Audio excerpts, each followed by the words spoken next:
it just because me and Runkle were gonna do something with the live streams, and I was gonna let like just try to test it out, but I was like, oh, I've got to have like Joe's password to do it, and I didn't really want to ask. Um, but yeah, no, I'll give um I'll set up the change the password. I just didn't want to give the password out because the password for that Gmail account is the same password I use for everything Oh that yeah, I no have. worries, And dude. I was like, I thought I'd already changed it because I remember Preston asking about it, and I thought I'd changed it, but I guess I hadn't. So I All will right, y'all change it. click that link in the chat. We're Fuck. live on the chat. Dude, we got to get some super chat cash sometime soon.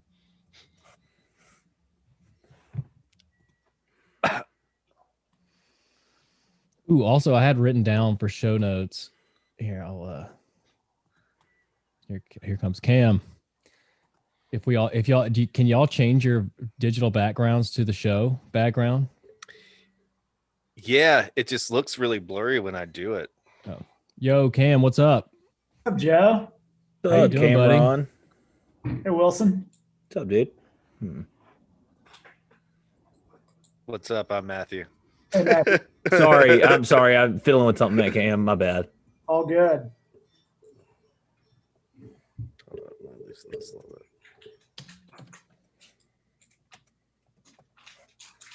Cam, how's the madness in DC, bro? He's in North Carolina. He's in North Carolina. Oh shit, sorry. All good. I mean, the news in has been general. pretty crazy. This has been a fairly long month to kick off the year. Dude, I can imagine. But hopefully, it seems like things are starting to get back to normal a little bit. Right on. The hippie Preston Barnes is usually a little late, so we're missing one more. Wilson, while we've got you, because you like to have a strong business acumen and like to talk business, can you explain to us, or at least me, who has no idea what's going on, how a group of people on Reddit have manipulated the GameStop Dude, stock to you say that, Stonks, baby. but I need I kind of need a podcast to show me how to do that right now. Because I don't really understand. Yeah, I really I read like 3 different explainers today, and It's still just a little fuzzy for me. yeah, all the people on Reddit are like, hold the line. Don't sell yet. it's amazing to me how much money they have at their disposal and how organized they are, because I thought it was a bunch of small time investors just all ganging together and not letting this hedge fund. well, it depends Worth what you the define as stock. small time, but some of these people are like some of the main guys that started it in order to get people sort of, legitimately investing with them. Is that they'll show their account. They're like, all right, I just put 200 grand in or 80 grand in and stuff like that. And then like once people go, oh shit, this guy's for real, and it starts moving up, then all these, it's like sort of like builds momentum in a wave. But it obviously, to start doing, like, to affect a hedge fund that they were betting against, you had to have a bunch of money in order to get them to, like, I just don't understand. Fucking GameStop. Fuck GameStop, man. I just don't get it. I love that. Give me 1 second. I'll be right back. There's a Market Watch article today that quoted a user, Thick Dads Club, Yeah, I saw that. which was great. They're raking it in. Yeah, there was like a viral tweet this afternoon being like, richest men in America: Elon Musk, Bill Gates, Warren Buffett, Boner Jam 6969.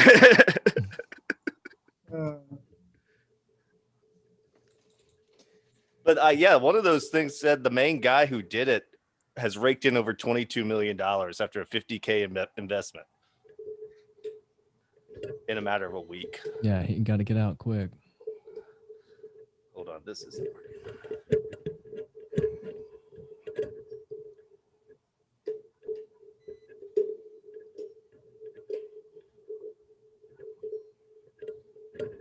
Bonsoir. Hey, fellas.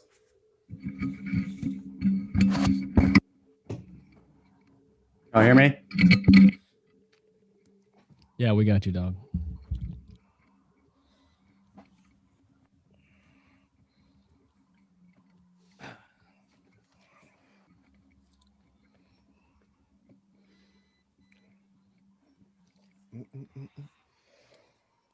Hey, Cameron. Hey, what's up, Preston? How's it going, man? Going well, dude. How you doing? Doing all right. Thanks for the pick. You got it. That was an unexpected treat. Yeah, I I got a love that question. movie, man. What did you say? What did you say, Joe? I said, yeah, I got a question. Do we got to eat with niggas? I knew that would be Joe's favorite part. I lost my shit. Yeah, that was that's a good movie. I don't, you see 1967 and you're just like, oh gosh, like production. What am I going to expect here? Like what to expect? But I mean, I could see that holding up with any viewer from today. And honestly, I'd love to see a remake of it. Yeah, that's a good call. You would think they'd be like in the works of doing that. Where's Budge? I'm here, but if we're gonna live stream this, I'm going no pick. Okay, so Full you're incognito. So you're going. Why don't you put your avatar up that we worked so hard? I didn't because I don't have like the individual one. I needed like the individual JPEGs. This was done very quickly, so this is what I pulled up. What You is, haven't picked an what's- avatar yet. what's the avatar? Let me see if I can find the all right, so what I'm about to send, and Cameron, I don't have your phone number, but Bud, you can send it over to him. The one in the middle is not being considered, but it makes me laugh.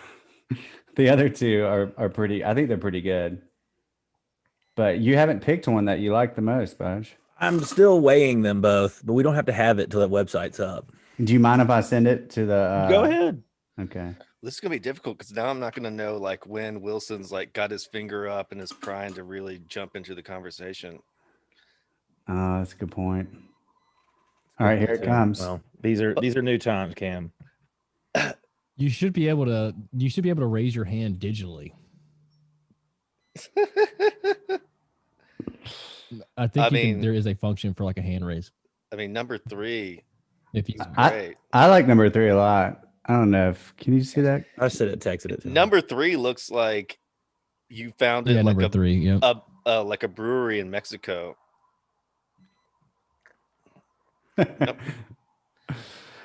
La Number- Flama Blanca. Number 1 Brewery, looks like you like Cerveza. or like you founded the railroads in the United States. or it's like one of those old paintings that like what is it?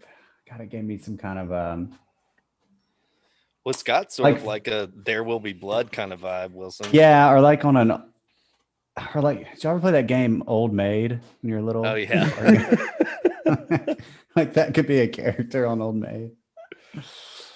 All I right. think 3 is pretty cool. On it, I mean, if you go back out to the Southwest, you might as well just kind of rep that look. It gives me that Southwest vibe.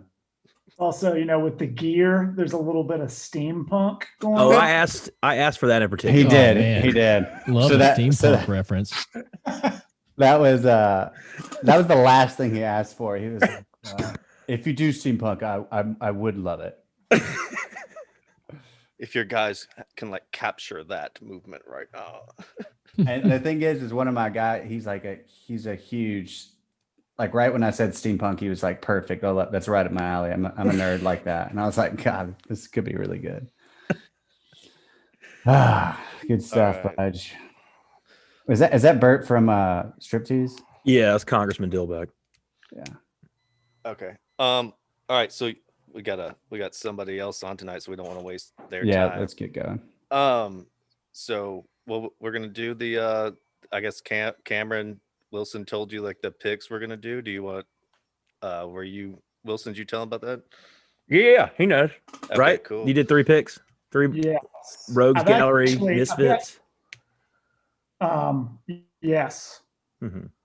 Yes. Yes. Ew. All right. We're all prepared to get scrutinized by Budge. And then Wilson said like you want to like say some remarks about the movie like quickly before or not. I shouldn't say quickly. That makes it sound like, oh, we don't want to hear what you have to say. He said you had something like you really wanted to talk about. Is that right? No, not really. No. Okay. Well, Maybe I do said say a that. few words. Let's just get through it. Well, why don't you do say a few words, even if it's just a couple sentences, be like, yeah, this is a movie, why you liked it, why you chose it. That's what all the other guests do. Sure. Like, like growing up, I was never a big like old war movie guy. Mhm. Like my dad would have it on sometimes. Like you'd see like The Bridge on River Kwai or whatever. Yeah. But like I always like lost interest. But for some reason, this one stuck with me. The Dirty Dozen. Yeah.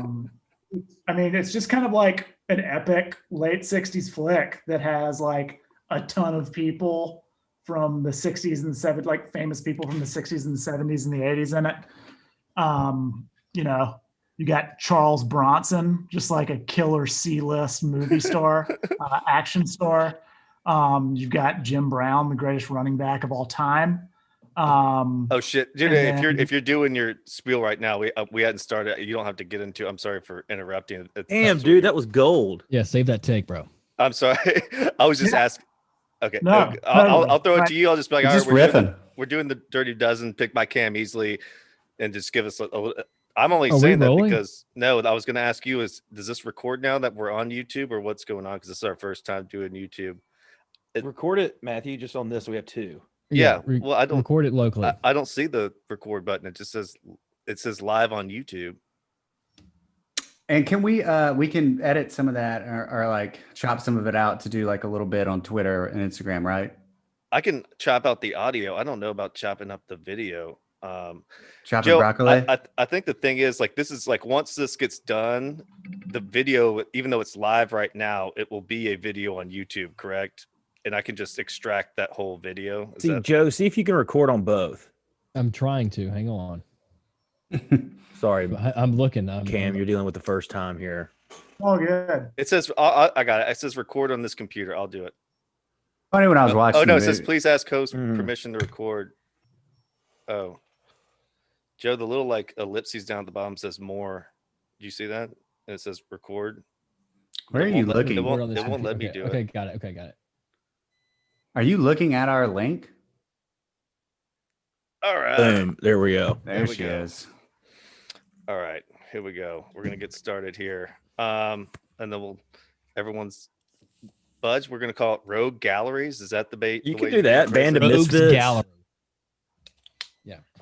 Rogue Galleries, Band of Misfits. Yeah. Band of Misfits. All right. I mean, I went Rogue Galleries, but whatever. Yeah. Okay. Rogues Gallery. Rogues Gallery. All right. Gotta get in this headspace here real quick, and then we'll get started. All right. Okay. All right. Hello, and welcome to the Cinema Syndicate podcast presented by Boot Crew Media out of New Orleans. I'm Matthew Scott, and this is the best and most fun movie review show on the internet, stretching its hot take tentacles from the West Coast to the East Coast. As always, I'm joined by my co-host, Mr. Preston Barnes out in California. How you doing, Preston? Right on, fellas. Doing well. And once we move over towards the East Coast, we got Mr. Joe Ray Fine in New Orleans. How you doing, Joe? Bonsoir, mes amis. How we doing? Great. And we got Mr. Budge, the Hitman Husky in Washington, D.C. What's up, Budge? Ooh, long day, but feeling well, guys. How are y'all? Great. And tonight we got a really special guest. His name is Mr. Cameron Easley. I think he's in North Carolina. How you doing, Cam? Doing all right.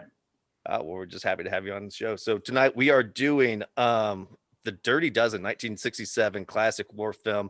And as always, before we get into the show, we'd like to encourage all our listeners to please, if you enjoy the show, if you love the show, if you listen to it and you haven't gone out and rated our show 5 stars, or just give it a rating on iTunes, it helps us so much. The more ratings we get, the more listeners we get, the more listeners we get, the more you can talk about our show with all your friends, because that's what you want to do. So please go out and rate our show. We'd appreciate it so much. Before we get into The Dirty Dozen, we are going to do our marquee picks. Let's introduce our guest. How about that? Okay, sorry. I didn't know if you wanted a grand introduction. Cam, do you want to say just a few quick words about yourself, or do you want to just keep on going? I could say a few quick words about Cameron. Sure.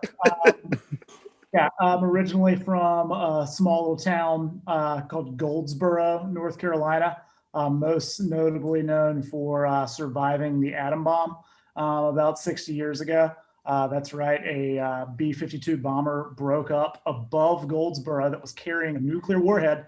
The nuclear warhead tumbled to the ground and buried deep underneath the turf. Luckily, it did not ignite. Otherwise, And it still hasn't This been is recovered, true? correct? It still hasn't been recovered, correct?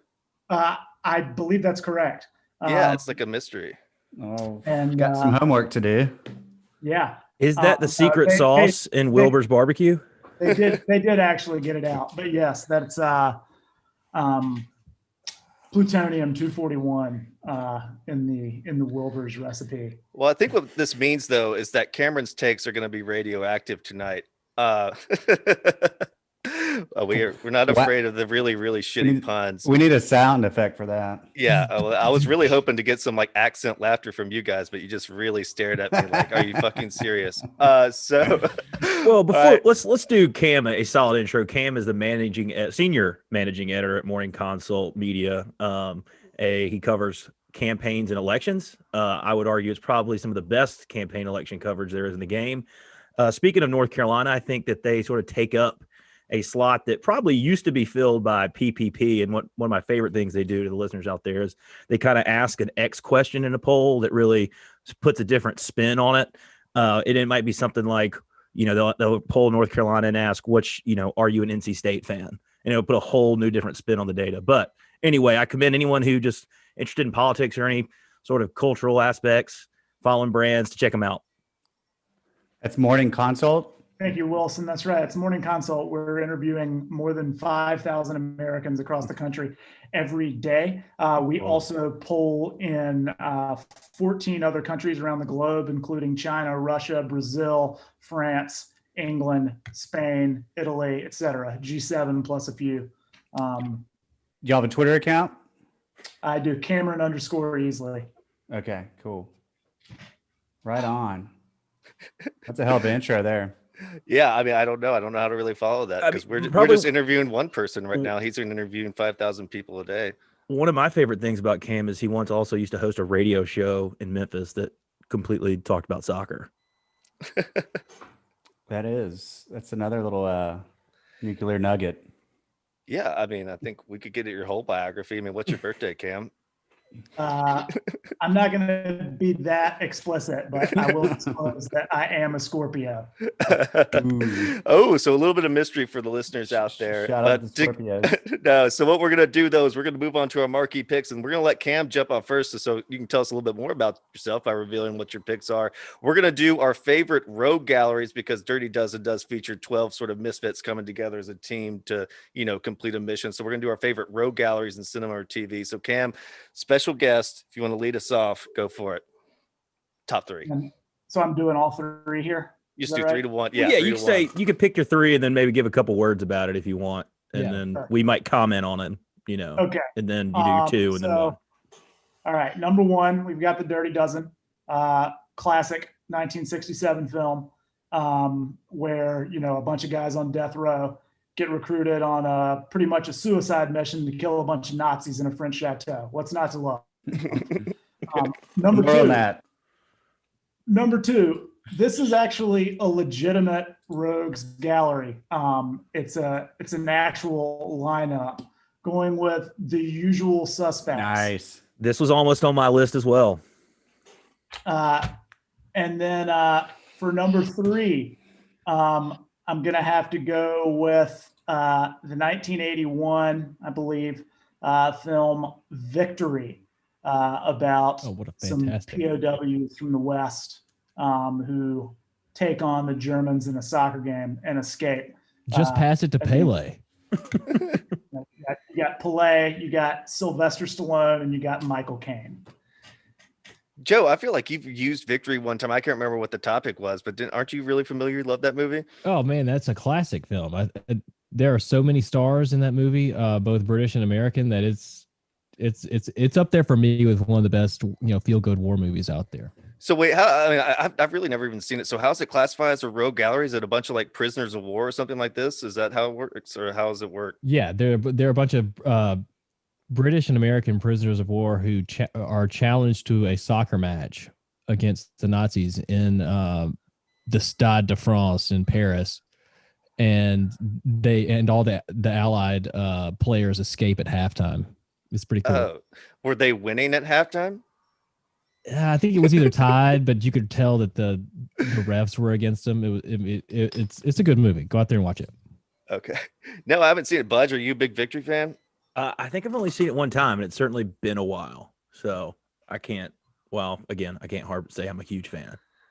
Yeah, I mean, this is like the hard thing for me sometimes when people start mentioning movies I've never seen. I sort of get my foot in my mouth, but I really have never seen it. But now, since it's been brought up twice on the show, I guess I've really got to make the effort. So, so Budge, why don't we move on to your picks? Then you'll start with your third and go all the way up to one. Sure. This was a little tougher than I thought. I really struggled here for number 3. And I guess I'll give an honorable mention later. But my number 3 is going to be the classic sci-fi show / movies, Serenity. Firefly, which is kind of your classic space opera, space western, where you've got like a bunch of outcasts from all sort of fringe parts of society who are kind of a crew together on a ship. And they kind of, again, get into hijinks and have some larger mission, but a bunch of ne'er-do-wells who ultimately try to do the right thing. Hearts are in the right place.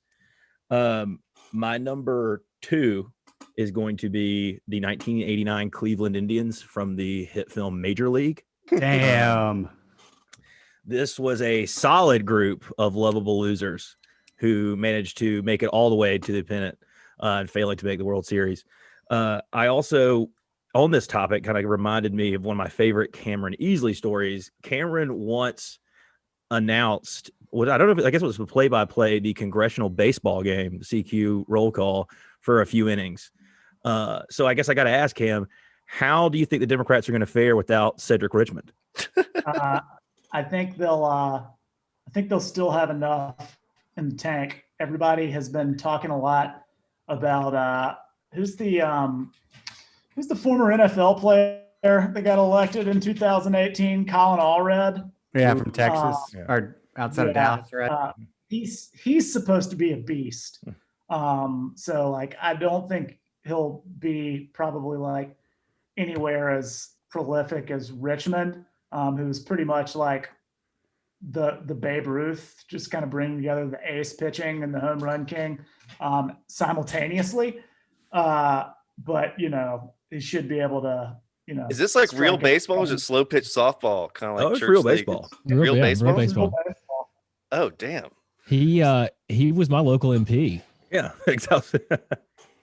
Damn. Wait, did he actually play? Yeah, he played in college and then. Morehouse. And then At he Morehouse? coached at Tulane when he was in law school. Okay. Wait, so like who's the ringer? voted So we for got him, like yeah. the Democrats actually have some ringers and the Republicans don't. Yeah. Yeah, Cedric Richmond was, he was a man among beasts when he played, or man among boys. He was like Randy Johnson out there just dealing and no one could. Just crushing pigeons. Let me pull up. I'm trying to pull up these career stats. Colin Allred played football, right? Yeah. Yeah. Wasn't he like a tight end or something? Yeah, I think that's right. There's some other professional. I'm really just trying to jog my head and thinking about athletic congressmen, and none of them really come to mind off the top of my head. I think Cory Booker played football. Oh, I don't He know. did. That's right. And now I'm just like getting weird thoughts of like, oh yeah, he's got a good body. He seems tall. Yeah, he seems like he fit. I do remember like seeing all these things on Twitter of like Ted Cruz playing basketball, but it's more hilarity, not like he's actually good at it. There's probably a couple of former punters in there. If you played college sports, if you were a college athlete and then subsequently you're in the United States Congress, you're going to dominate at pretty much absolutely. any sport.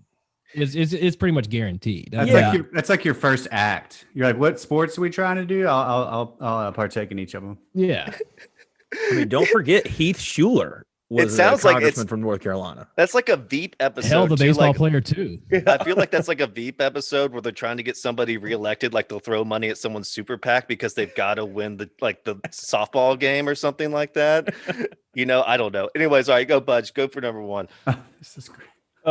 Cameron, if you find any stats, feel free to interrupt here. We'll go. But check the chat. It's in there. Yeah. Okay. We've got advanced statistics. This is good Got stuff. some saber metrics. Yeah. His war. My Cedric's in a league of his own. My number one is the Bastards from Inglorious Bastards, which obviously is heavily influenced by the film we're going to review tonight. But again, what a diverse group of people from kind of all walks of life. You got Aldo the Apache from East Tennessee, some Brooklyn Jewish cats, and then you got Hugo Stiglitz, just some crazy German over there, just causing havoc behind enemy lines. I think they're kind of the ultimate rogues gallery as well.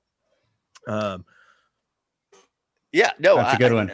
I mean, I was going to kind of bring up Inglourious Basterds, but really, actually not, just because I haven't seen it in so long. But it is absolutely 100%. I feel like Tarantino watched, Dirty Dozen, and was like, I really want to make that movie, but in a modern sense. Because I was even going to ask, I was like, how would you adapt the Dirty Dozen into a modern movie? And then like it went back into my head. I was like, oh, Tarantino already did it. So it's such a good movie, and it's pretty much Dirty Dozen, but with like Tarantino's, what do you want to say, his voice and like his dialogue is so great.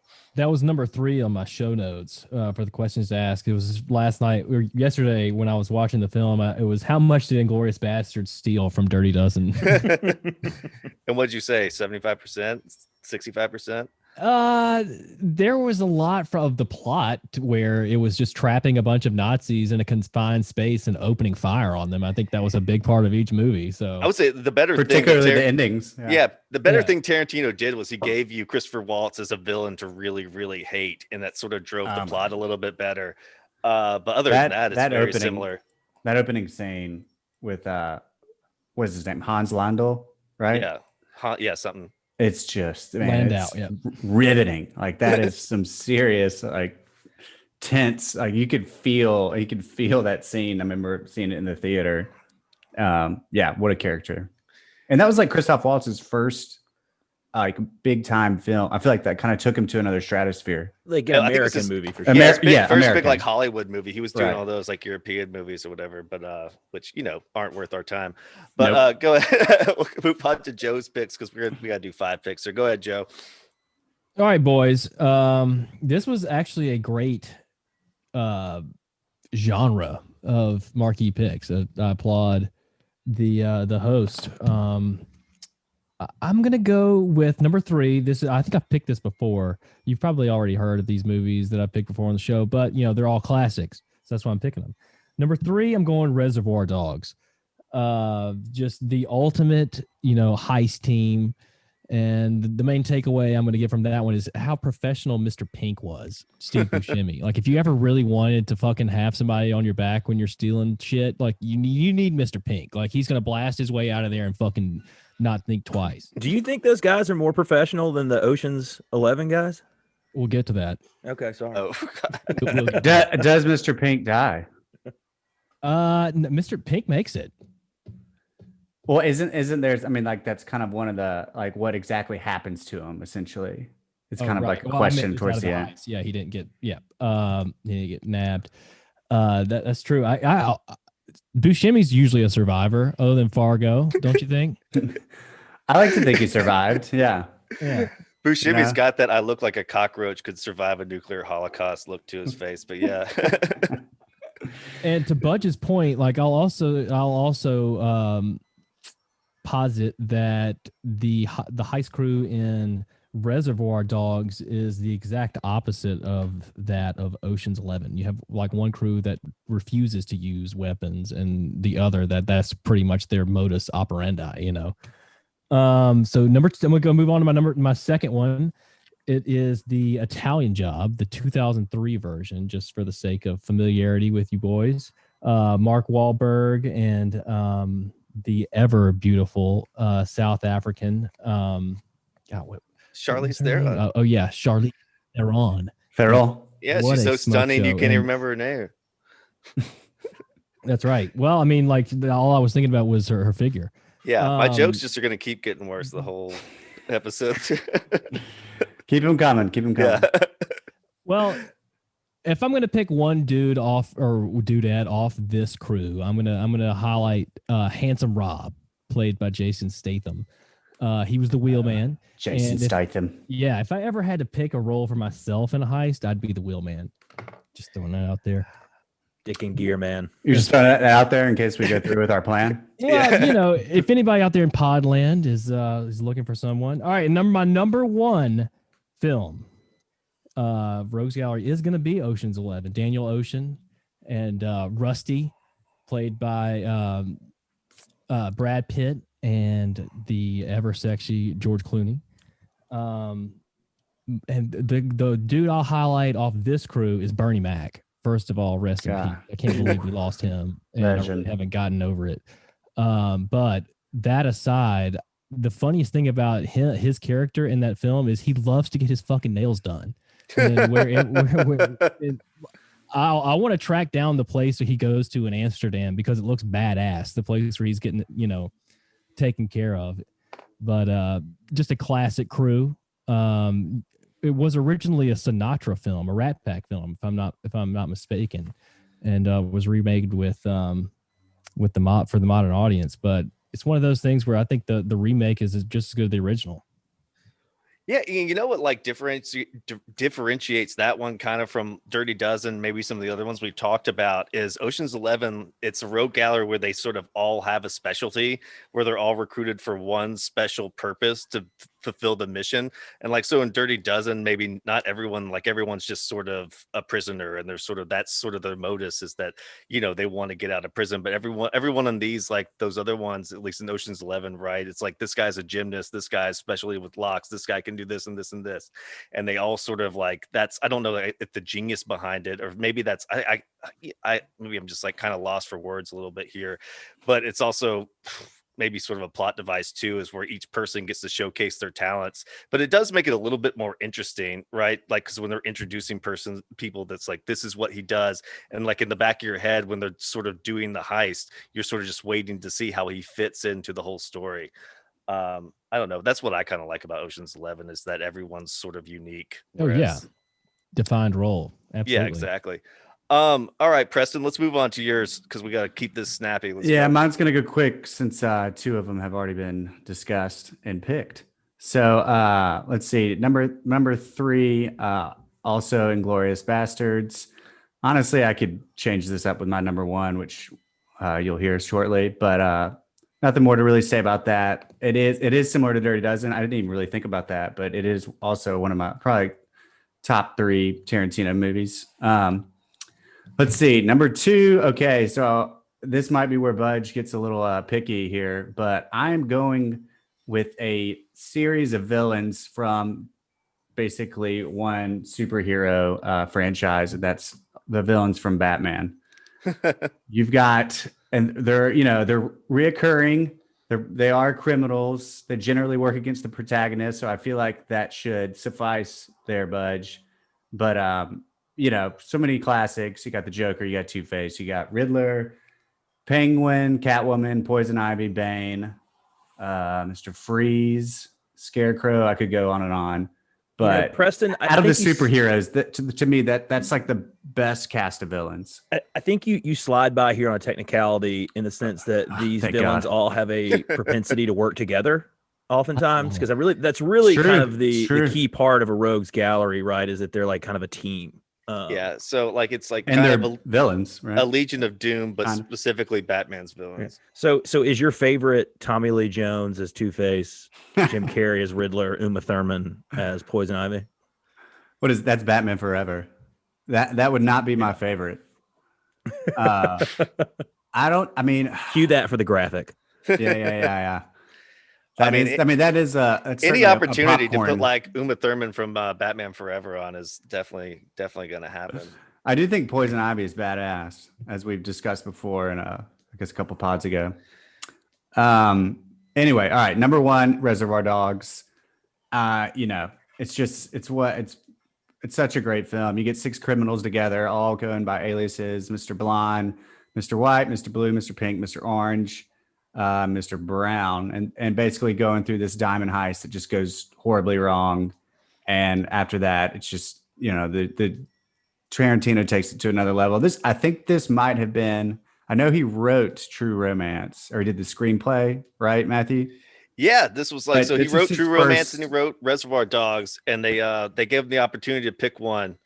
to direct because he wanted to do Right. both, and he picked Reservoir Dogs, and they let Tony Scott do True Romance. Yes, and it's just interesting if you're a big Tarantino fan, go back and watch or just listen or reading of his interviews talking about that time because he's so young and it was so important for him to have Harvey Keitel on that on the set because they needed like a seasoned vet with all these young actors who have gone on to be pretty big actors at this point. But it's really cool.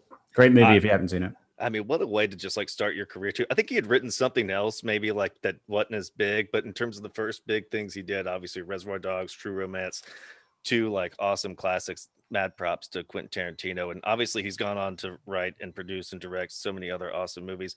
And I think Reservoir Dogs more than True Romance though really like established his voice. I think he sort of like took that as a launching pad.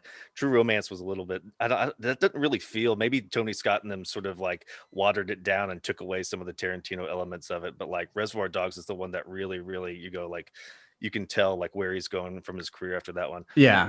Establishes his style more or less. Yeah. It's different, and was it 1992? It had to be wildly different than a lot of films at that point. Oh yeah. And all right, so we're gonna move on to mine. We're gonna make this real quick. My number 3, I've got Jorah the Hound, Jon Snow, Beric Dondarrion, and Thoros of Myr and Gendry, and the Game of Thrones season 7 episode of Behind the Wall. Number 2, I've got the Guardians of the Galaxy, which I mean they're all criminals, they're all sort of misfits. I thought that was like one of the least heralded movies when it was coming out, and then turned out to be like one of the favorite movies of the MCU. Narrowly missed my list. Oh, narrowly. Yeah, it's so good. It's hilarious too. Oh yeah, and yeah, of course. And then you get to see even Zoe Saldana is like hot as a green alien, so it's just fantastic. Number 1, I'm surprised no one mentioned this one. I've got the Mighty Ducks, the original one. I mean, you got Goldberg, a fat kid, like a super strong dude that doesn't have any parents. You got a girl, you've got like the class clown, and then you've got Charlie, who like he wants Gord Bombay to like hook up with his mom. It's just a really big like hodgepodge of kids that come together, and then like don't forget Adam Banks, the talent. Oh, well, yeah, of course. But he's a part of like that like Syrian race of the Hawks over there, right? Like all those perfectly like groomed, do you mean preppy Aryan kids. race? Aryan race, not Syrian. Jesus Christ. This is like Preston. That's a Gentile moment. Yeah, I was about to say it's Preston's like Gentile clip from last week. Yeah, no, of course. All right, sorry, my bad. The Damascus moment here. I was really on a roll there. So, Matthew, Abu Dhabi on ice. And Budge, I'm very interested to see what you think about this. So, I thought that felt to me like a band of misfits kind of thing, and what Matthew was describing made me almost want to pick the Goonies, but I went away from that due to them not really being criminals necessarily. I think this one qualifies as criminals because Fulton technically has a record. Ben. I believe he does, right? Bash Brothers. Yeah, I don't know if again, criminals was. I just kind of just meant more like guys that sort of were on the fringe of society more than I meant like criminals. Cool. So in that case, Motley Crue would have been a solid in that case, synonym. Goonies would work, and honestly, they do have a criminal. I'm pretty sure once Sloth joins them, he is technically a criminal. So I think Goonies should be up there for honorable mention. Yeah, my other honorable mention, I made sure not to do superhero teams because I thought we'd end up doing that at some point, but would probably be this was going to be my close number 3, but was the squad from Archer. The TV show? Yeah, like the adult cartoon with H. John Bennett. Oh yeah, his whole like crew. Yeah. Like obviously misfits and French society members. I thought Matthew, you were going to do Harry Potter, like Draco and Lucius and Voldemort. I don't know. I mean, that didn't even cross my mind, but I didn't think of like magical misfits, Preston. I mean, as much as it is always on my mind, for another time, being like Hogwarts or whatever. Yeah, no, sorry, no Harry Potter references this time, but who knows? So I think that's going to wrap up our marquee picks, and we're going to move on to the featured film, which is The Dirty Dozen. So this is 1967 Robert Aldrich's war film, Dirty Dozen, with Lee Marvin. We got a huge cast of characters: Lee Marvin, Charles Bronson, John I don't even know how to say these names. I know they're famous. Cassavetes. Yeah, and then Telly Savalas as Maggot, who was also who's he? That like famous, isn't he Kojak? Telly Savalas. Yeah, he's Kojak. Yeah, Kojak, yeah, man. So I wanted to like kick this off a little bit because I mean we kind of talked about it a little bit earlier. But before we'll edit this out. So before we like get into the film, this is our guest Cameron Easley's pick of the night. If Cameron, you want to like just give the little brief synopsis or whatever in terms of like why you love this movie, why you picked this movie, why you want to talk about it, or maybe not. Yeah, sure. My dad used to watch old war movies when I was a kid, and like most of them didn't really resonate with me. But I don't know if it was the mix of like these guys being in prison or the plot being a little bit more complex, but for some reason it just drew me in. I've seen it definitely more than a dozen times. And, it's just got a really sick cast list. Jim Brown, Charles Bronson, Donald Sutherland, Telly Savalas, like you said. It's basically a bunch of guys on death row who are on a suicide mission to kill some Nazis. Cameron also mentioned to me he thought that Jim Brown was the greatest running back of all time, and I wondered how these Auburn fans were going to take that. And it seems like they took it in silence. I mean, why would I care? why would we care? Brown? I thought there'd be some Bo Jackson stands out here.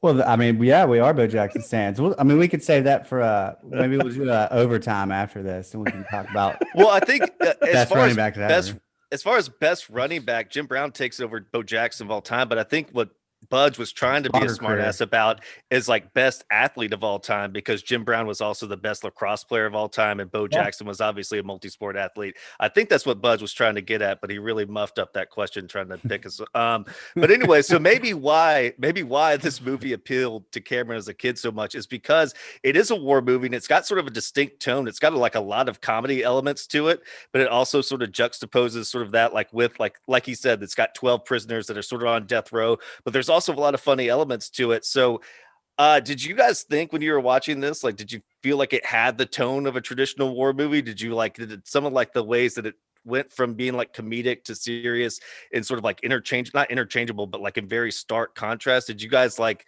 enjoy that? Did it ever like grate you? Did it ever sort of jump out to the screen to you? Like, what did you think about the overall tone? Because it doesn't really feel like a war movie. What do you think, Budge?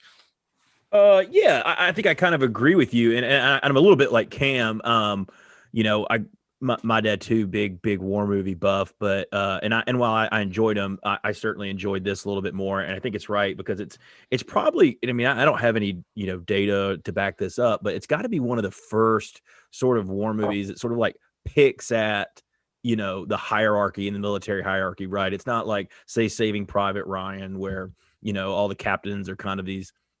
And the higher ups, the brass, are real redeemable, like the best of the best leadership. Like, you've got like, I think was it Bream or Breed, who is like, he makes at one point, Lee Marvin kind of makes the joke that he's like, don't get that West Point boy over here, So and I think that was kind of probably controversial in 1967, and that's maybe why the script got passed around, because people didn't really want to, it almost was a shot. It could be construed as a shot against the military to a degree. And again, but I don't think self-awareness and like, being critical and humorous is particularly unpatriotic or anything like that. I think that's kind of why I thoroughly enjoyed it, because it sort of subverted that genre again, which is something we've discussed at length. Well, what's interesting, Budge, and you brought up Saving Private Ryan, is because we've already done Saving Private Ryan, and that's obviously a war movie from World War II, but it starts off, right? Obviously, it starts off in the cemetery, but the main thing that people remember is it starts off with that huge D-Day moment and really sets the tone of this is a fucking war movie, this is serious, and then it sort of leads back into let's get to know these guys. This movie doesn't really even get that serious until like almost the last 30 minutes of the movie, right? So like it almost like really... I don't know if I'm maybe that's what y'all would disagree with that, but like I was just sort of like asking in terms of how like the tone is set with this movie. It really does, it almost has sort of like an all shucks sort of comedy element to it at the very beginning, unlike I said like Saving Private Ryan, who really starts off with like a huge amount of gusto and lets you sort of really feel the gravitas of the situation.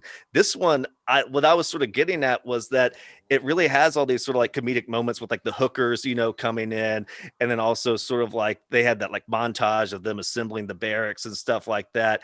And then obviously the joke when they played the prank on and the Bream, prank, and with and the general, Donald Sutherland pretended to be the general, and then and just the whole war games element too is sort of like a ha, ha, ha, we tricked you sort of thing, right? It's almost like down Periscope, and then it immediately cuts to, all right, we're on a mission. Somebody died in a parachuting accident off screen. And you're kind of like, okay, I thought we were kind of chuckling it up here. And then they go, yeah, he broke his neck.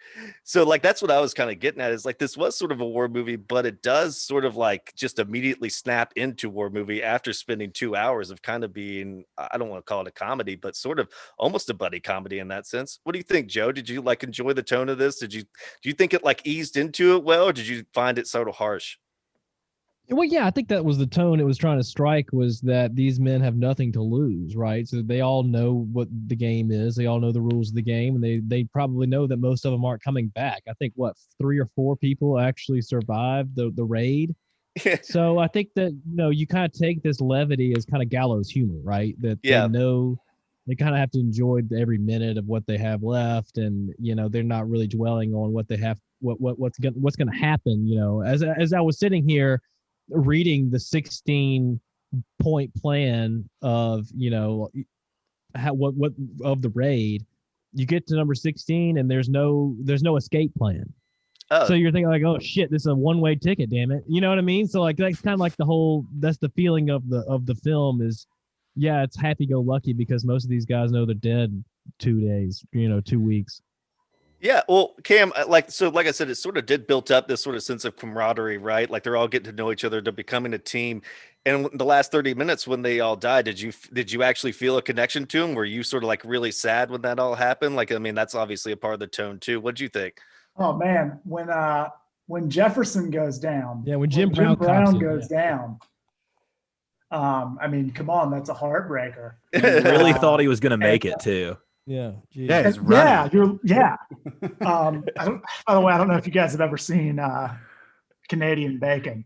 John but Hostage Jefferson Honey is cited as one of the black members of the team who always dies first, or just never survives. I mean, I kind of feel like the effect of the whole movie is like to humanize a lot of these people and like get you to kind of just like see that they have personalities and stuff, and that by the time they're going to war, they're about to die, just like most of the other people that we were, or just like a ton of other people that we were sending over there, right? Yeah, and it's kind of funny that you like say that. Like, it is the point of the movie, right? They spend 2 hours sort of creating these bonds and getting like not just getting to know each other on screen, but like us as the viewer getting to know them. And it's funny, you're like, oh, and then when Jim Brown dies, it really is heartbreaking. But it's almost like they build up his character, and then his whole essence is, okay, he's got to drop the grenades because he's the black guy and he's the fastest. It's like he's got 20 seconds. Come on! It almost reverts back to just a stereotype after building up a character for so long. Preston, Yeah. what'd you think? Did you like find it? Did you find it more funny? Did you find it more serious? What, like when you watched it, did you like think, oh man, this is a war movie? Or did you think this was sort of like what was your overall just sort of vibe? Well, for one thing, I think those stereotypes, by the way, were like very common back then. Like that was, these movies later in like the 90s, like I was just thinking Not Another Teen Movie, like the spoofs of them, they started like making fun of some of those cliches. Scary Movie. I liked the tone. Like it was weird because I understood this is a war movie, and I start watching it, and I'm listening a lot to the music, which was very it was very military academy, very like slapsticky, and at times it had like a Looney Tunesy vibe to it. Like, oh yeah, it felt like a 60s and 70s almost sitcom, like it would like sort of play with the and then it would transition to a new scene kind of thing. Yeah. And I really I dug it. Honestly, it reminded me of Police Academy, which is like one of my like favorite slapstick comedies. That would have made a great pick for Rogues Gallery as well. Damn. All right, let's go back. Let's start over. Start the pot over. But and obviously it wasn't like a full-on comedy. And it certainly didn't venture necessarily into like slapstick, although I don't even know if that was like a genre really in the 60s. But like it was a little jarring when we got to Jimenez breaking his neck, and like I had to pause and like check to see like, oh, they're serious. He's dead. No, that's I don't know. Like Yeah, that was the weirdest moment to me because I didn't know, like you said, I didn't know if it was serious or if it was just like if that was the way like the Right. director and screenwriter was like, okay, this is how we're gonna establish that we're not playing war games anymore. Like Yeah. this is real. But it just was so weird. Like you're late, and he's like, he broke his neck. And you're like, oh fuck. Like you didn't even like see it. It just like felt just a little weird that it was all happened off screen. Like maybe it would have like given a little bit more weight and gravitas if we'd actually seen it, but maybe that's just Seen something that that neck got break? cut. Yeah. Well, I don't mean like see the neck break. I don't know. I'm not saying that I want some like gruesome horrorness of it, but like if you actually sort Yeah. of like No, I hear you. saw him just kind of like his parachute fail. I don't know. But it really did just feel like it almost felt like sort of like a sketch comedy bit, like, oh yeah, he's dead. And then like you sort of have to just kind of roll with it. But you Yeah, know, I don't know. it's not like all the funniness stopped necessarily when they like when the operation was going down. Like there's still like some funny parts, or at least I found some parts kind of funny. And maybe that was because the theme that I picked up on was one like a more of like a lighthearted action war movie. Maybe that's what they Yeah. were going for. But and you know, and it's also kind of daunting to like have, I'm sure for these writers, like 30 dozen. Okay, now we've got 12 characters that we have to like go through and create these stories for. And they do a pretty damn good job of it, certainly to like, for like, like the base, like 5 or 6 of them that you really get to know. Well, Like, well, maybe the tone though is so like in terms of how it is lighthearted is because like we kind of talked about earlier in that like the difference between Dirty Dozen maybe Inglorious Bastards is there really isn't some menacing villain sort of overlooking the whole thing. Like, what do you think it would have like been a lot scary, not scarier, but maybe more intense if it like if they'd really highlighted the Nazis or something like that, or maybe not even like highlight the Nazis, but made like the mission maybe have like more stakes or more gravitas, because it didn't like feel like there was ever like any time constraints on this mission. Like we didn't say like they didn't like establish that at the beginning, like, all right, you've got like 2 weeks to get into shape. It kind of was like very loose in terms of like how Yeah, long they had to train, or like this Go was ahead, a Joe. part of Operation Overlord. This was Oh. this is a part of the larger D-Day invasion, and so they were supposed to go in early and butcher all these Nazi officers, and then the invasion's going on while this is happening later. Yeah, I see what you mean, Matthew, too. Like, I think what you're kind of saying is like, could this movie have benefited from like the instead of saying just go blow up the chateau full of Nazi officers, just we know that Count von Struben will be there. Yeah. And he's like a known war criminal. Yeah, exactly. Yeah, just give it a little bit more detail, because it didn't feel like, yeah, we know Nazis are bad, and yeah, we know like knocking off like some of the best generals or whatever would be devastating to their war effort, but it really didn't feel like there was something that really grasped in terms of if they do this, this is going to make D-Day successful, right, Joe? I mean, I know that it was like tied to it, but they didn't like really they had 2.5 hours to do it, but they didn't like even explain like why this was so important, other than just like, oh, we're going to knock off a few generals. Yeah, But well, I don't even think it was that important. I just think that they, had like a target of opportunity, and they had, this is a fucking suicide mission. No one's really going to take it other than a bunch of like death row inmates. Well, yeah. So like maybe that's what the thing was. Is like if they succeed, fantastic. If not, kind of like whatever. Did you get that vibe at all? Because Absolutely. I mean, the whole it did point was have they were like a laissez. expendable. Yeah, it kind of had like a laissez-faire sort of vibe to it, which I yeah. I mean, it worked, but at the same time, maybe I'm just thinking in terms of like traditional movie tropes and writing that you really need something to really fight for. But like Joe said, in terms of it's almost like these guys didn't even necessarily value their lives in some sense. They were already on death row. It's sort of like if we die, kind of so what? And maybe that's what makes it interesting too. It just sort of like it did for a war movie. To me, it just sort of like the tone was so just sort of like happy-go-lucky, and I'm just sort of like trying to analyze and figure out why it was that way. But like, what do you think, Cam? Like, do you think it would have benefited from having like one like nasty fucking Nazi, or like maybe like some like he's like, we got to stop this guy from skinning people sort of thing? Or do you think it was just like kind of cool that there really wasn't the objective at all? Well, I think it's an interesting point, because really for most of the movie, the antagonist is like that other dickhead colonel, Yeah. who like the Marvin hates, and like I really think that kind of just kind of distills like the worldview for those prisoners.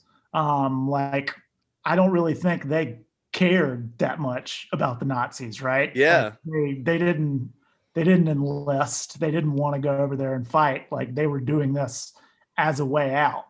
And like, given that they were, felons, I feel like kind of just the way that they felt like, I don't know, like enemies in their own country, even when they're going through like the training process, like is really like one of the biggest parts of the movies. And like, yes, the actual kind of event at the end, which is awesome, but is also like in terms of the plot development, it's just like a total afterthought.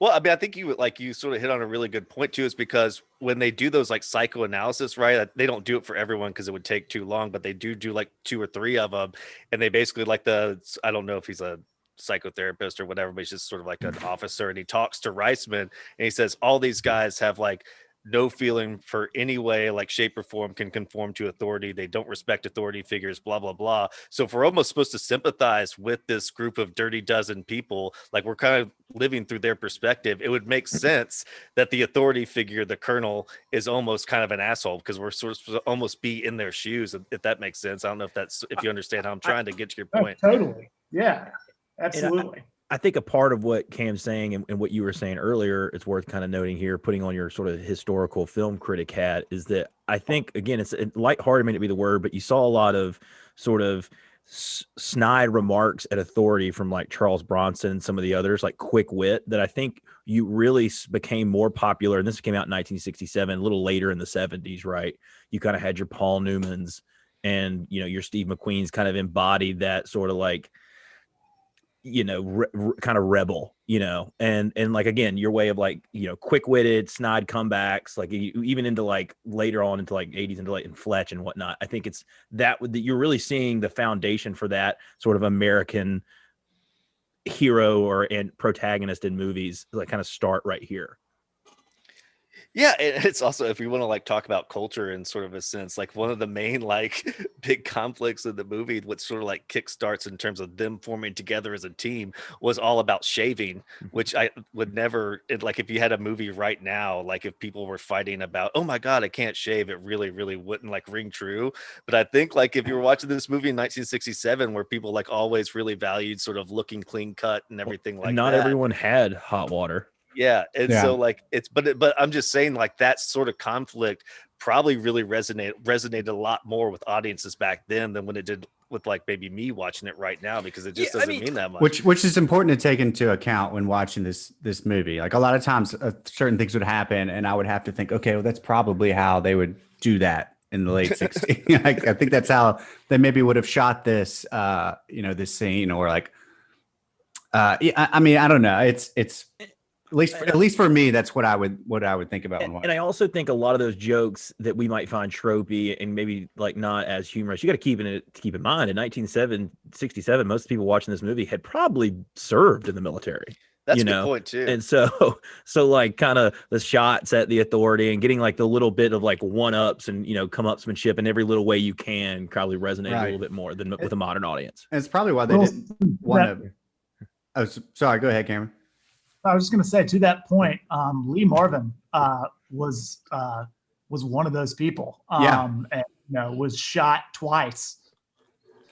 Once by a sniper, and like I'm sure he's not the only person in this movie who actually like was in World War II. So like that's just another angle. He had a Purple Heart, I think, and some other medals. I saw that earlier. But I think also being in 1967, maybe we're talking about this, why didn't they play up the Nazis a lot or do this or do that? Maybe they just didn't have to then. People, like, it was still kind of fresh and people are like, yeah, we get what you're trying to do and we support it. Oh, yeah. I mean, well, they're sort of like the universal villain, and sort of like you said, Preston, it's still so fresh on people's minds. Yeah, you probably don't have to explain it to the audience. Maybe I don't think I need the Nazis explained to me, but it's still I mean, I don't need it, but there's still time. It's like maybe after 70 years, I don't know if they're like villainy. I mean, obviously, shit. I'm almost making a fool of myself. Yes, they're absolutely evil fucking people, but I mean, like, I'm just saying from a film perspective, if you watch this movie, they don't seem that bad. But like, if you need that sort of historical context, like to watch a movie, I don't know, like you still need to maybe show it a little bit more. But like you said, Preston, it was so in the moment that maybe they didn't need to at all. Yeah, I mean, that'd be my guess, or that, and just like that wasn't the general That Well, was this like sort their of brings idea. me to the movie. In the end, though, too, because I've never seen something sort of like so casual in terms of them like trapping a group of 50 Nazis and then just throwing grenades down like the vents and like it almost and gasoline. and gasoline, and it almost was just like.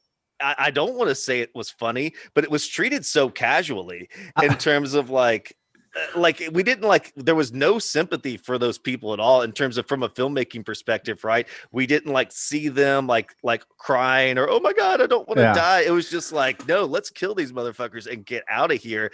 And it was just like there was absolutely zero sympathy for them. So what do you think about like that, Joe? Like how they handled the ending? Do you just care that they just wiped out a group of people? Like maybe not all those wives were evil. Maybe I don't know. Like, do you think like they all deserve to die, or does it really even matter? Well, I think that kind of underscores the kind of people that were sent on this mission, right? That they don't give a shit about, gassing and boiling alive a bunch of people in a basement. I mean, I thought it was pretty telling, filmography wise or cinematic wise, that they never really told you the charges of any of the guys, right? They just gave you the sentences.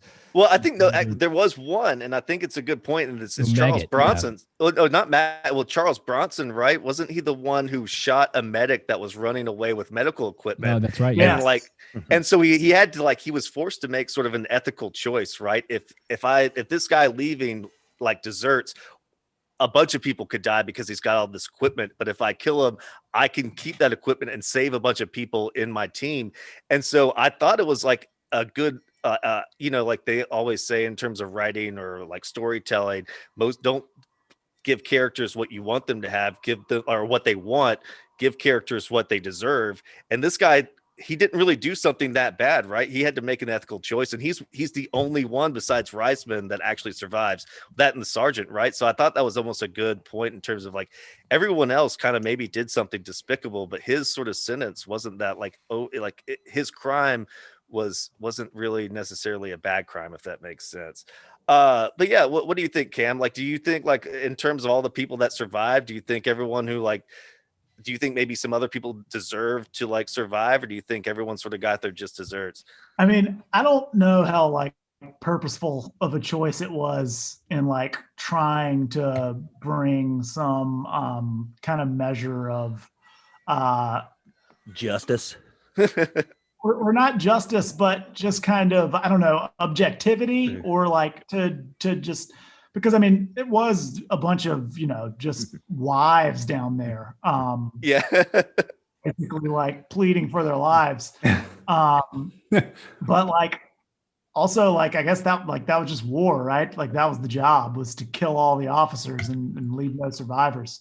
They probably had on a bunch of Holocaust victims like jewelry and shit on. You really think about it. Yeah. I thought they're gonna start pissing down those like tunnels. Well, also again, to put the historical hat on, keep in mind these guys had been living in England, up until that time, and this is going on during the Blitz. I mean, the Germans are bombing buildings with women and children in them, at all the time, every night, So, and again, like, so say, oh, that's that might be said that's terrible they did that, but some would argue, well, they've been doing it. Yeah.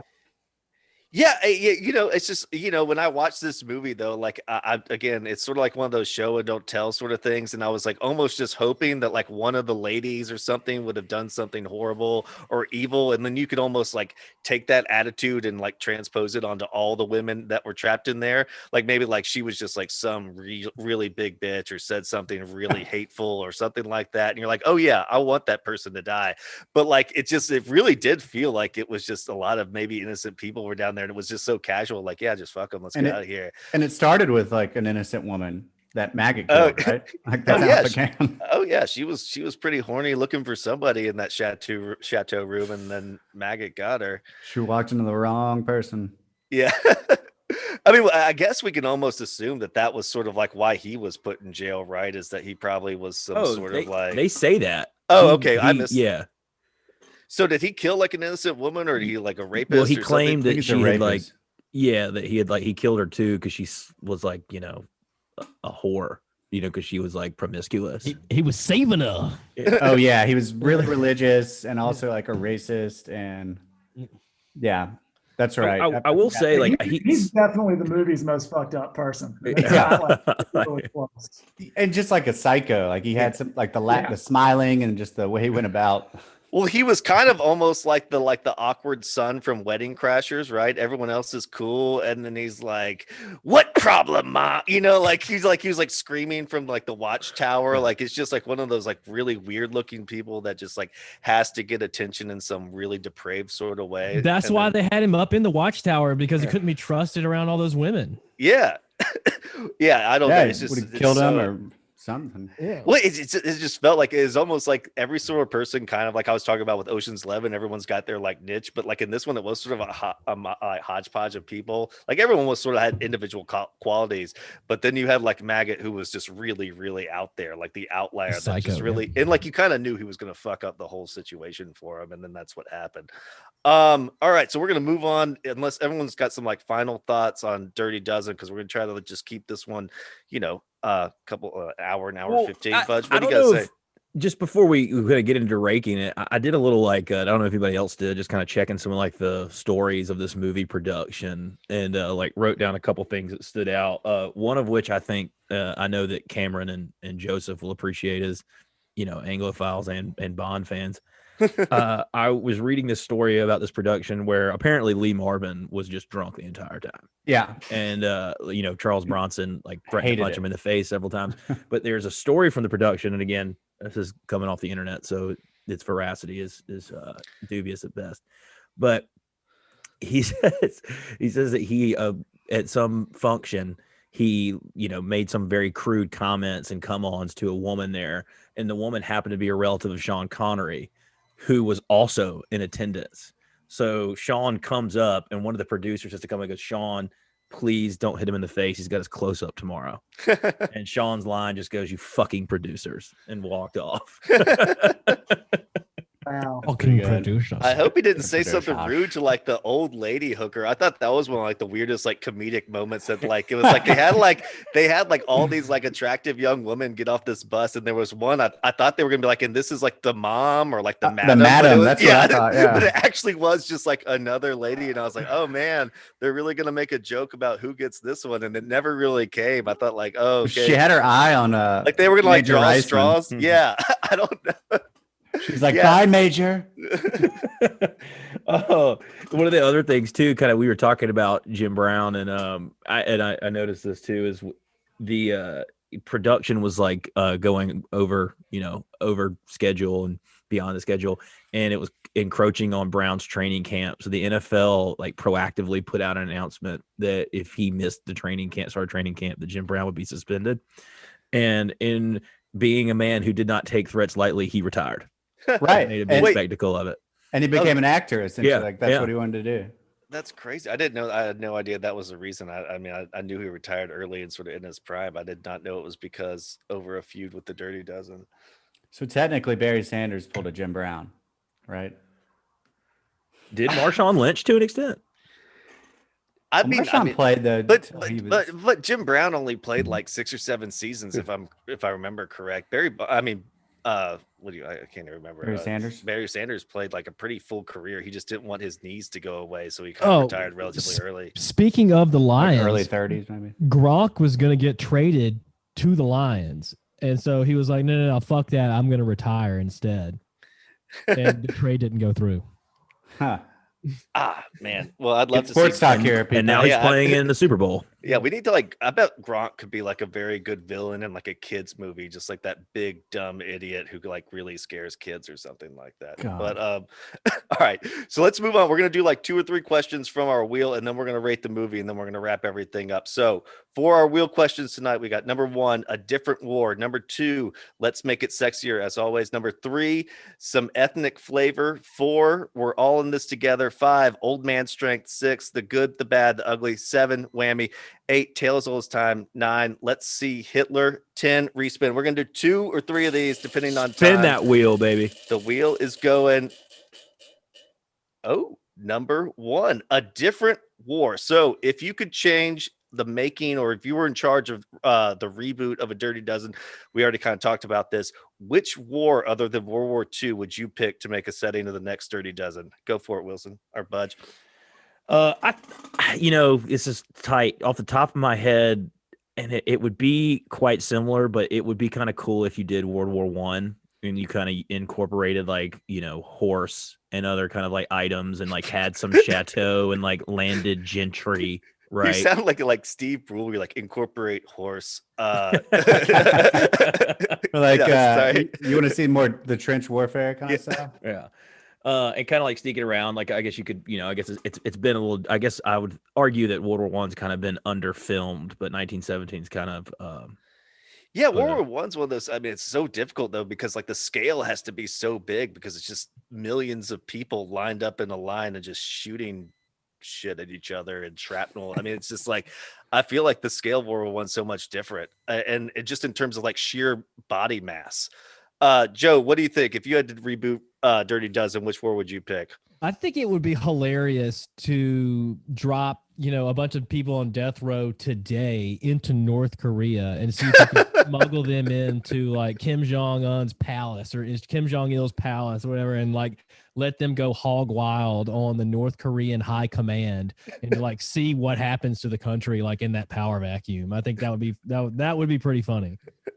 What do you think, Cam, if you were in charge of making another Dirty Dozen, which war would you like to see? Let's do the Trojan War.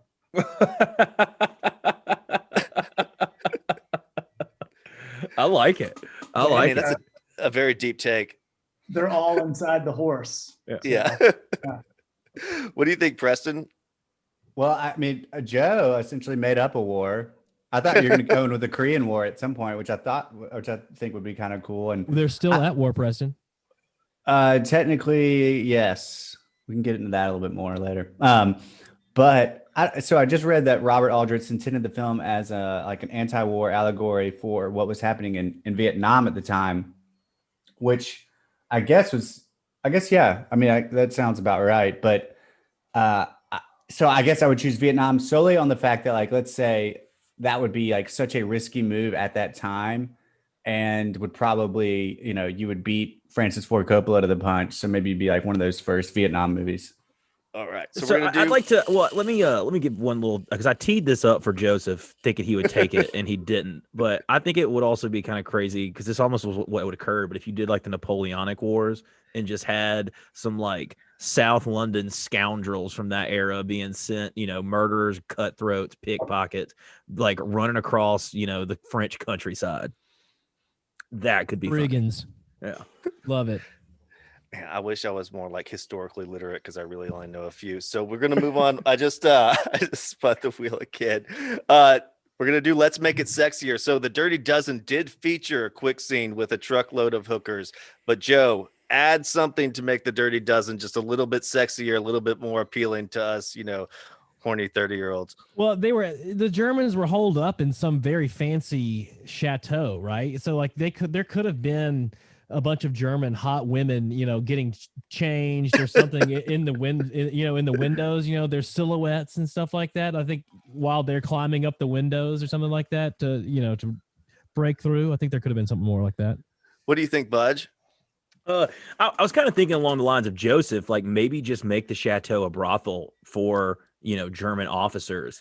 And kind of along those lines too, you can, instead of like having the whole maggot thing, I guess you could still have it, but have one of them come across like Jim Brown's character, like Jefferson, and it being like, the first African American she's ever seen, and you could kind of like run with that, right? Like she like tries to bet him, Oh yeah, they already used the other stereotypes. Yeah. What do you think, Cam? If you had to make the Dirty Dozen just a little bit sexier, how would you do it?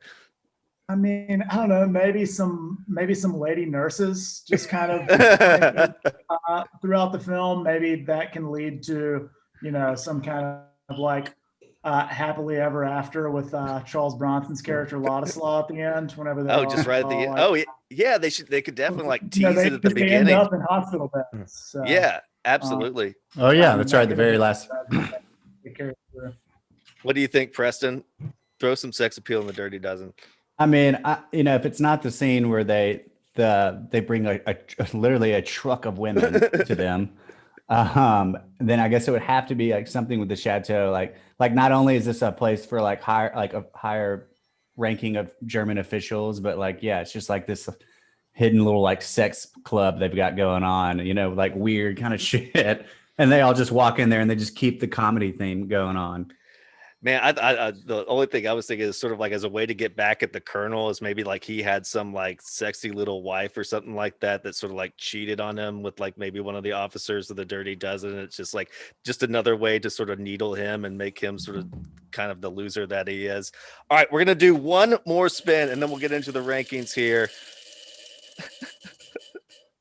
Okay, so some ethnic flavor. So one thing I noticed, or I'm sure everyone noticed or whatever, that was missing from this movie is that there were like no allied forces in there, no French people, no British characters. Joe, would you have liked to see, like, how would you have incorporated maybe a little bit more of the allies into this World War II movie? There definitely could have been some like the Cray twins, or some British gangsters in there as well. Some Polish guys, that were in the mafia. They could have definitely been some allied flavor in there. You're right. Would you like to see like a more diverse cast in terms of Dirty Dozen, Wilson? Like, would you like to see like a British like prisoner or a French prisoner? It was pretty diverse, from the standpoint of you had an African American, Hispanic American, and Native American. So I guess my critique there would be that I'm not so sure that those actors were of that descent. But kind of to Joe's point, if you had just some like quirky Frenchman, like you just called like Frenchie, that was like a demolitions expert, that'd be kind of funny. Yeah, what do you think, Cam? Did you notice, like, did you like think, oh man, where are the allies in this, or were you so wrapped up in the story that you didn't care? I could have used a couple more Charles Bronsons. So I guess I'm gonna go with just a little more Polish flavor. Yeah, like a few more people that could speak German. What do you think, Preston? Would you like to see a little bit more diversity? Well, I think since they start off in London, and we're to assume that that's like where all the prisoners were, right? Like in England. Yeah. I assume, yeah. So I mean, I think having like, did it have to be 12 like Americans? Like could we have had a couple of like British, like famous British actors from that time play like some of these characters, and maybe like a Dirty Dozen, like half American, half like a variety pack of the allies. Yeah, I don't know. That's just what the question is. I don't know what, like, if there was something distinctly the Hollywood producers were like, no, they have to all be American or not. Yeah. I was just sort of curious because, yeah, I don't know. It would have been. You did have some French people in the like the chef crew essentially at the chateau. yeah. No, I just thought it was like, because it was sort of like I said earlier, it was sort of like they had a comedic tone to the thing, and anytime you can sort of like have contrast between different cultures, it always adds sort of like some comedic value to it. So I always, like, when I was watching it, I thought, well, maybe they could have done that, but they obviously chose not to. So we're gonna move on to our rankings really, really quick. Out of 25, we're gonna do acting, plot, music, and characters. So Joe, start with you. Acting, out of 25, what did you give the score? I thought the performances were fantastic. I thought Telly Savalas was absolutely, Cassavetes' Psycho was amazing. I'm going to give it a 24. What do you think, Cam, out of 25, the acting? I'll go 24 too. I think you maybe like a little bit of improvement for some of the more kind of like tertiary characters. But I will say, like, I think the best piece of acting in the entire movie is the part where Donald Sutherland thinks he's going to have to speak German to that guy. But he just telling him to light a cigarette. I love, speaking about Donald Sutherland, the point like what Budge brought up when he has to pretend to be the the officer, the general, whatever, and then like he seems so nervous at first, and then like he grows in confidence like in the like that first like 1 minute or whatever, and he immediately sort of like picks up his shoulders, puts his like chin out, and it was like a really great transformation in about 30 seconds. I thought that was a great piece of acting. What do you think, Budge, out of 25? Yeah, I was actually going to say I was going to give Donald Sutherland the chops here for the best performance, and I think this was probably his breakout role. I mean, and it's kind of wild, like how much longer later did we see him as the professor in Animal House?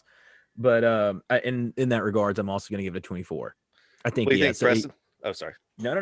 That you go ahead. Go for it, Preston. Preston. Yeah. Go. Sorry, I was muted there.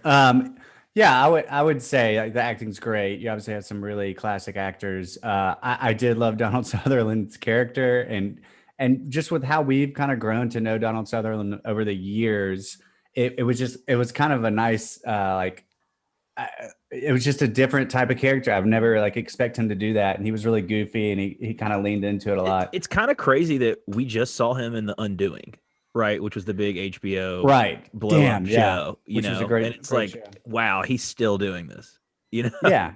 And he was like in Hunger Games. I mean, he's in so much. We could go on and on. That's him in Hunger Games. Jesus. Yeah. That's crazy. So it's great. Yeah. I mean, I'm going to give it 23. Yeah, I'm going to give it a nice 23. I think there is sort of like one of those things where it's one of those movies from, like we said, 1967, where the acting style is a little bit different. I could almost feel like some of those guys were formerly stage actors, where maybe now like some people don't necessarily or aren't as familiar with the stage. I thought like some of those guys you could almost see like I don't know. Like I was thinking I could totally see that working on stage, but almost felt a little overdone at points, like for a movie. But it's still fantastic. I didn't get like lost in it, so I'm going to go with the 23. Joe, we're going to move on to characters. What do you think in terms of character development? Were they all interesting? Do you think they like spend enough time developing the actual Dirty Dozen? What do you give out of 25? I think they did a great job of giving the Dirty Dozen a smattering of different storylines of how they ended up being there. They weren't all just bloodthirsty murderers, right? There were some people who were victims of circumstance. There were some people who were absolute, psychopaths. So I thought it ran the gamut well. So I'm gonna give it a 23. What do you think, Cam? Did you find all of them interesting? Like, were you really immersed in the characters? Or do you think you could have had a little bit more? I did not find all of them interesting, but I don't really think that we were supposed to. Yeah. And I do think they did a good job, kind of just working in like, the main 4 or 5 that they want to focus on, and who they actually like give some room and space to develop their characters.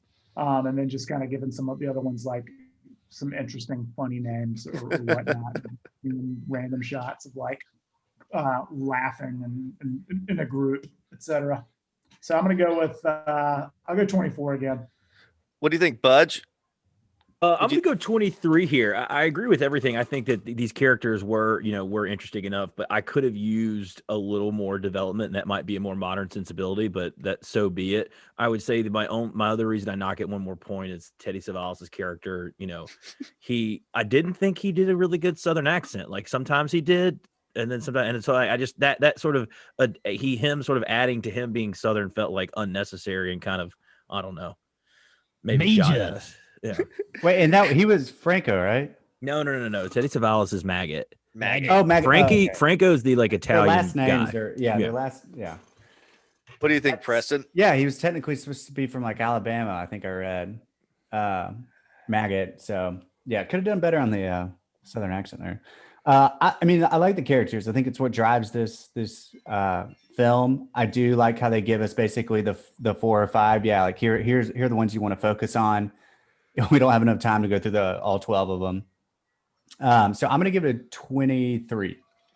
Yeah, I mean, maybe this is sort of my criticism because I was sort of like vaguely hinting at it because I talked about Ocean's 11 and how every single person sort of has like one specific duty or whatever. And maybe that's too simplistic of like expecting in terms of characters and like, but I would have liked to have like gotten to know a little bit of these characters more in terms of I would have liked to at least have them sort of like the only thing that one person had was the ability to speak German, and that really distinguished him. So I would like to sort of like see people have like different skills and things that they brought to the table, like from their backstory. So I'm going to go with the 21. We're going to move on to music. Joe, what do you think about the music? I am going to lump in sound effects with my music thing because it won the Academy Award for best sound effects, right? And what entails with that is the sound of the guns and the explosions and everything. I think that was very well done for 1967. I think it was ahead of the game and it was recognized for that. So I'm going to lump that in with my music because the score wasn't really that memorable. So like we said, it was kind of militaristic. So 20. What do you think, Camps? Do you enjoy the music? Do you think it set the tone? 20 is actually what I was going to say too. And I haven't watched the movie in a little while, so I can't confirm this, but I feel like there had to be a Wilhelm in this movie, at least one, right? but yeah, I mean, you know, of the many advances that we've made in film over the past few decades, it's pretty clear that the score is one of them. What do you think, Fudge? Yeah, I'm going to give it a 23. I'm going to knock at those couple points because it was good. I kind of like what you said, Matthew, earlier about it kind of having that old big band feel and old school vibe. But, you know, it was 1967. There's some pretty good rock and roll. So one banger would have been nice. Yeah. What do you think, Preston? I'm gonna give it a 22. This was at the time Frank Duvall. He was kind of like a popular or like a Academy Award nominee type of film score, but you know it was really like slapsticky and Looney Tunesy at time, which I guess was very much it was very popular then. And sometimes this the story didn't really meet up with like how the music was you know seemingly portraying it. So I'm just gonna give it a 22. I thought it was good. I did like the military academy feel to it, but you know nothing too great. Yeah, no, it just depends if you like the tone of the movie or not. Because I thought the movie did a good job in terms of setting the tone. It depends if that's what the intention was, but it really did have that sort of lighthearted, sort of slapstick tone. And they did use the music pretty well to sort of like emphasize some of those jokes and comedic moments, especially during the war game segment. So I'm going to give it a 21. Joe, we're going to wrap it up with the plot, and then we'll just wrap up the pod with that. So, Joe, out of 25, what do you think about the overall story, the plot, how did it work for you? Matthew, I think you underscored this point a little bit for us earlier in the pod when you were talking about how you were a little confused. Where's the sense of urgency? What's the time frame? Why are we doing this why are we raiding the Germans when we are? And I think if they kind of tied this to the D-Day landings a little bit better than they did, the plot would have come together a little bit more, given it more urgency. So I'm going to give it a 20. What do you think, Cam? Overall story. I mean, certainly there are some holes in this movie, but I feel like it's just a really fun ride. So I'm going to give it a 22. What do you think, Budge?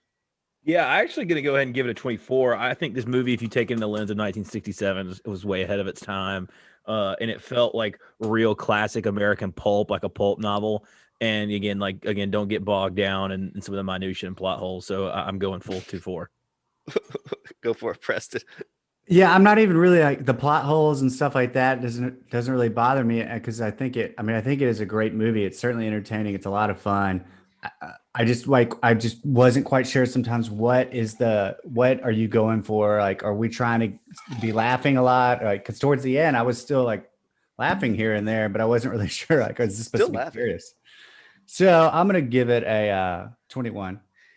Yeah, I mean, I think like what Joe said, I think it needed a little bit sense of urgency, a little bit more drive, like a little bit more like maybe like little reminders here and there that they're still trying to accomplish something. It did get kind of wrapped up in being like maybe a character piece, and like it was 2.5 hours. Like the training and the war game segment, I think could have been trimmed down a little bit because it takes a while to introduce 12 characters, and then you've got to like get into the story, and then like there were certain elements I thought you could have edited down, but that's not really necessarily a prop problem. That was maybe an editing problem. But I still love the movie because none of it was boring. I never like sat there sort of like twiddling my thumbs going, when's this going to get over? It was always fun, and I thought it was a great movie. So I'm going to give it a 23. But yeah, it could have like if they could have like really edited it down a little bit, maybe made it like 2 hours. I thought that would be like a perfect sweet spot. But no, fantastic movie. So that's going to wrap up our review of The Dirty Dozen. We're going to give a special thanks to Cam Easley for joining us. Fantastic pick, and we really enjoyed you being on the show. So, if you got anybody got some final words before we finally wrap this up?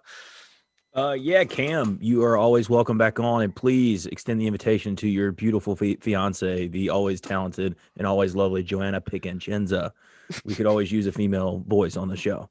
You're a gentleman and scholar, Budge. Just wanted to thank you all for letting me make a pick and come on the show. Thanks for having me. I really appreciate it. Absolutely. Fun.